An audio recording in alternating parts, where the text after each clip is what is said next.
Now we're going to get to it. And when guys are this good, we often hear that phrase pop up, reclassify, and Boobie Feaster is the latest. Boobie Feaster is a kid that we've talked plenty about. Plenty of schools have been knocking on the door since he's been making a splash at DeSoto. We had the privilege of getting to watch him the last 2 seasons. We definitely watched him even closer this past 2 seasons, and he definitely made a splash not only at the underarm camp this weekend, but last week when he decided to reclassify from the 2027 to the 2026 class. I am sure that there were plenty of programs that were grinning from ear to ear, Mark, when they heard that announcement of Boobie making the jump from the 2026 class to the 2026 class. And I've said it there. Every class has its standouts and it really shines, but there's just been something about this 2026 class that I've watched early on as far as the whiteout depth and talent that has really just been circulating, not just through the fall, but definitely as we get into deeper into camp season, we've really seen it. And even Boobie Feaster is a kid that I've been watching for a long time. Anytime he hits the ball, his speed, his size, his agility, he is as advertised and more. And it is no question that that fifth star that he earns is well deserved. But what I love about this kid, I had a lot of opportunity to see DeSoto early on in the season. Obviously, fall short in the Texas high school football playoff, but this definitely doesn't take from the talent he has. What I love about Feaster when you see him, he knows that he's a star, but he's one of those kids that is really humble on and off the field. And even more, what I love when you see a lot of times with kids like his talent, there's always this need when they hit the field is that they always have to be the ones making the plays. What I love about Boobie Feaster and what makes his talent even that much better and his leadership even that much better and what is one of those qualities that just makes him that much more desirable if I'm a coach or a coaching staff is that he loves to share the wealth. There was plenty of times this season when he was watching and cheering on his team from the sidelines, letting some of the younger guys within his class. So Rod Baker's a running back who's very much on the rise at DeSoto. There was a big time playmaker that shared the stage with Feaster. Miles Johnson Cook, another talented elite 5-star running back out of the 2027 class. That's been a yin to a yang as far as the offense in DeSoto for Boobie Feaster. So not only did Boobie every time he took the field make plays, but he was also good at helping his fellow offensive guys develop and sharing the wealth. And that's what you got to love about a talented kid like him. He's elite. There, and I say it a lot about the Texas talent, not taking away anything from the elite talent. If you were ever going to find a mecca of talent across the board, Mark, it's right here in the Lone Star State, no matter which position. They just are built different here in Texas, like they are in Florida, in Georgia, in other places. And I've always said it about the Texas talent.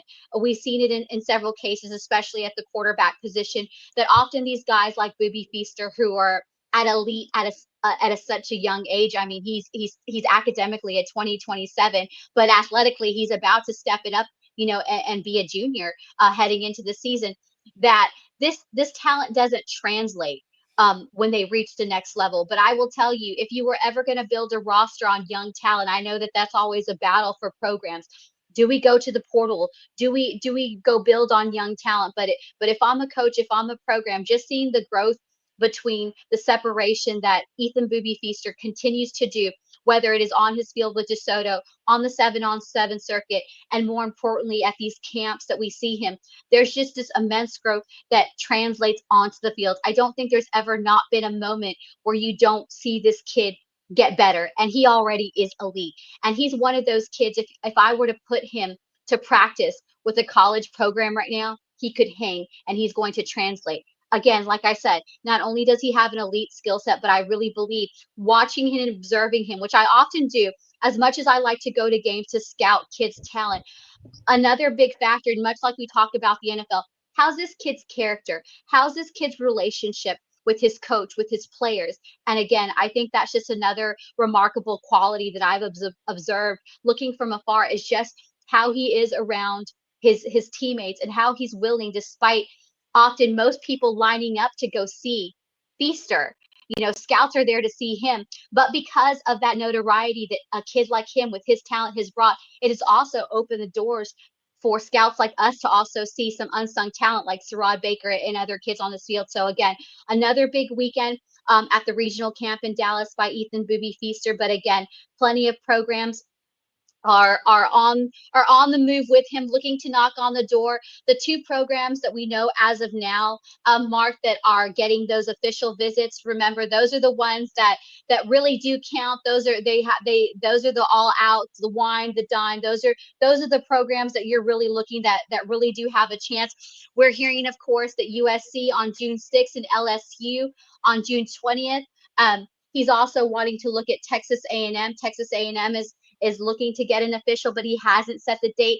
Now, we feel like in this, obviously the Texas schools are big into play, but we feel like LSU really does have a strong push, because even though Feaster is at DeSoto in the DFW Metroplex area, he is a Louisiana native. So LSU is one of those schools that has really been making a push from the jump to try to get him to come back home.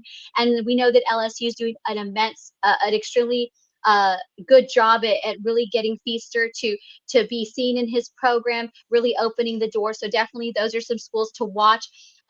He's looking for a place that we've heard, from talking to sources and him and watching him over different interviews and stuff, and talking directly with him, a place where he can look for consistency and stability. We see a lot of coaches on the move and how that affects. Boobie Feaster wants to go to a program where he knows he's going to find consistency, continuity, and stability. So that's a big decision and a big factor in the schools that are going to receive his final visits.